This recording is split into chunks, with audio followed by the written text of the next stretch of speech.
O jejum traz muitos benefícios para o organismo, entre eles a desintoxicação. Sim, caso tenha alguma coisa no seu corpo que você precisa estar eliminando, o jejum é uma ótima oportunidade para você estar limpando o seu organismo. Porém, existem dois pontos que devem ser observados, que é justamente o tempo de jejum e o horário melhor para se fazer esse jejum.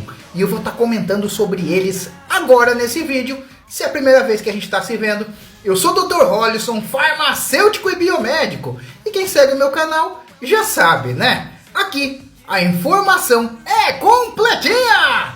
Vamos lá! Com relação ao horário, de manhã ou à noite? Geralmente perto do seu descanso. Geralmente a maioria das pessoas descansam no turno da noite. Então o que é que eu recomendo para você? Quando você for jantar, você não se alimente quando você acordar no meio da noite. Tem gente que vai na geladeira e pega mais alguma coisa. A ideia é que no turno da noite, o nosso organismo de forma natural, a gente já prepara os hormônios para o dia seguinte. Inclusive, muita gente, por exemplo, usa o magnésio para ativar a testosterona, ajustar a pressão arterial, que a gente vai estar falando também em outros vídeos com mais detalhes. E aí o que acontece? Isso já é feito durante a noite. Quando você fica em jejum no turno da noite, é uma chance que seu corpo tem também de desintoxicar, tá certo? E a gente vai falar já do segundo ponto, que seria a questão do tempo. Geralmente os médicos recomendam entre 8 e 12 horas de jejum. E esse tempo basicamente não é surpresa. Até porque quando você vai no laboratório fazer aqueles seus exames do check-up, esse é o padrão obedecido. Por que você não colhe exame depois de 12 horas? Porque depois desse tempo a gente assume, tá, que a sua glicemia vai estar baixa. Basicamente isso. Lembrando que, olha, até 12 horas, eu já trabalhei quase 10 anos em laboratório, ajudei o pessoal da coleta, trabalhei com coleta também. E o que acontece? Às vezes até 12 horas o pessoal já estava incomodado. Imagina se precisasse fazer mais. Quando o corpo começa a descer a glicose, geralmente a pessoa começa a se incomodar. São raros os casos das pessoas dizerem que estavam se sentindo ótimos, reluzentes. Isso não é o que acontece. Também vale salientar, gente, que existem 3 fontes de energia do corpo. A glicose, que são os carboidratos, que são os açúcares, os lipídios, que são as gorduras, e por último as proteínas. O nosso corpo ele vai selecionando. O que acontece? Quando você, por exemplo, utiliza a glicose, ela é utilizada em até 12 horas. Então, dentro de 12 horas, o seu corpo está utilizando a glicose, ela está dentro do normal. Porém, após 12, 13 horas ali, seu corpo já começa a queimar os lipídios. O lipídio ele gera menos energia que o carboidrato, os açúcares. Então queimar gordura gera pouca energia e dá muito trabalho para o corpo. Basicamente, ele tem um esforço para converter gordura em energia e o retorno dele é baixo, não é alto. Outra coisa importante, que quando chega na questão da proteína, ainda a coisa não fica melhor não. Quando você quebra a proteína, você gera um grupo químico chamado de cetona.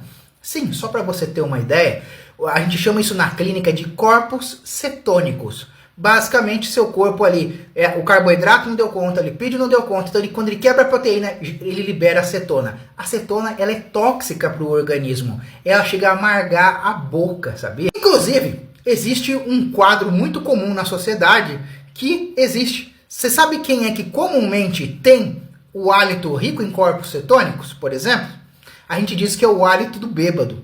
Justamente porque quando você ingere bebida alcoólica, por exemplo, o álcool, ele engana o seu corpo pensando que é glicose. E ele produz mais insulina do que devia. O que acontece?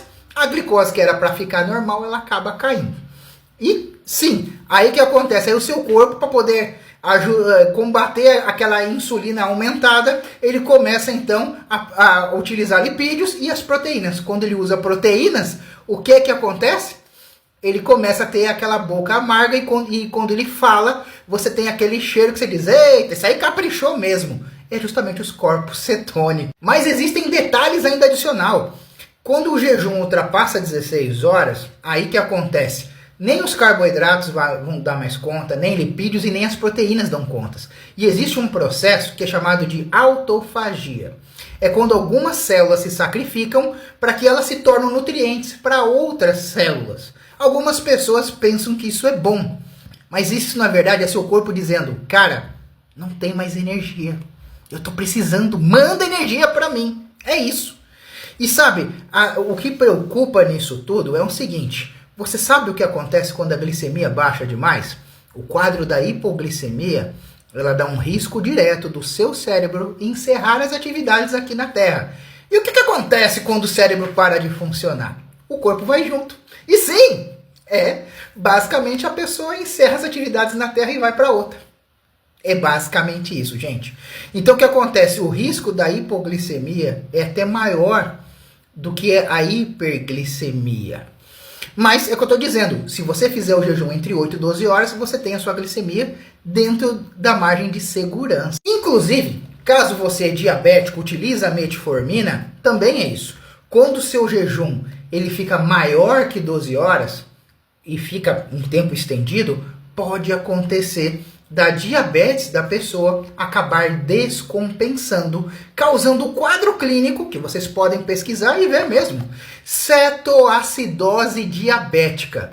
É basicamente quando a diabetes ela descompensa, porque o diabético começou a utilizar proteínas, e aí essa cetona gerada para o diabético ela é ainda mais complicado do que propriamente para uma pessoa que não tem esse problema. Então, se uma pessoa comum bebendo pode ter problema dos corpos cetônicos, para um diabético isso daí, ele realmente vai precisar daí de um local, né, um estabelecimento de saúde, de um acompanhamento intensivo de 24 horas para poder cuidar dele, para que ele possa se restabelecer.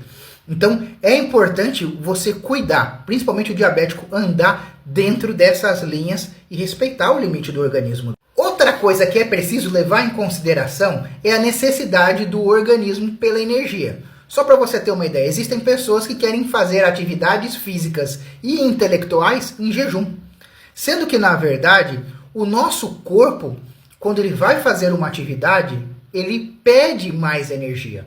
Por isso que eu sugeri que o jejum melhor fosse feito no turno da noite, porque descansando o seu cérebro ele praticamente entra em relaxamento, ele já não está ali fazendo criações, memórias, raciocínios, contas, tudo isso fica parado e aí a sua demanda de energia melhora.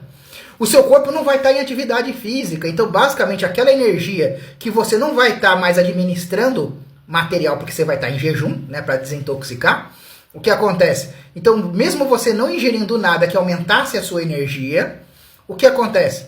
O seu corpo também não vai pedir mais. Então, durante o descanso, você consegue fazer o jejum, aí você renova os hormônios, renova o seu corpo se desintoxicando e, ao mesmo tempo, você não tem o desconforto, né, que poderia ser gerado com a glicose baixa.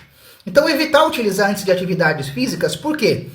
Não são todas as pessoas, mas a maioria dos seres humanos normais, se tentar fazer uma atividade física em jejum, pode acabar a vista escurecendo, sentindo tontura, suar, frio. Do mesmo jeito que já aconteceu comigo, de eu querer fazer uma prova na época da faculdade, e olha que eu era novo, bem na época, tentei dormir, não tomei café da manhã, e aí o que acontece? Fui fazer a minha prova, saí com uma enorme dor de cabeça, suando frio, tive que correr para poder lanchar, para poder voltar à questão da normalidade. Então é importante, ainda que não seja muito, para não pesar o estômago e não tirar a circulação, né, do cérebro, mas que você então faça o que a gente chama de uma refeição leve.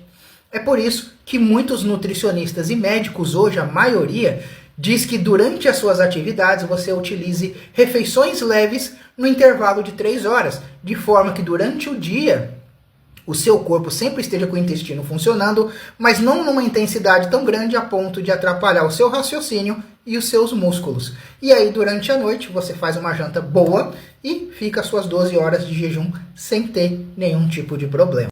E você, gostou dessas curiosidades? Gostou dessas informações sobre o jejum, de como fazer corretamente, para que você desfrute dos benefícios que ele tem a oferecer para a saúde? Então não esquece de me dar aquela força, deixando no coraçãozinho aquele seu gostei, compartilhando esse vídeo com seus amigos. E qualquer dúvida ou sugestão, deixa aqui nos comentários. que a gente vai estar interagindo junto, tá certo? Valeu, galera! E até a próxima dica!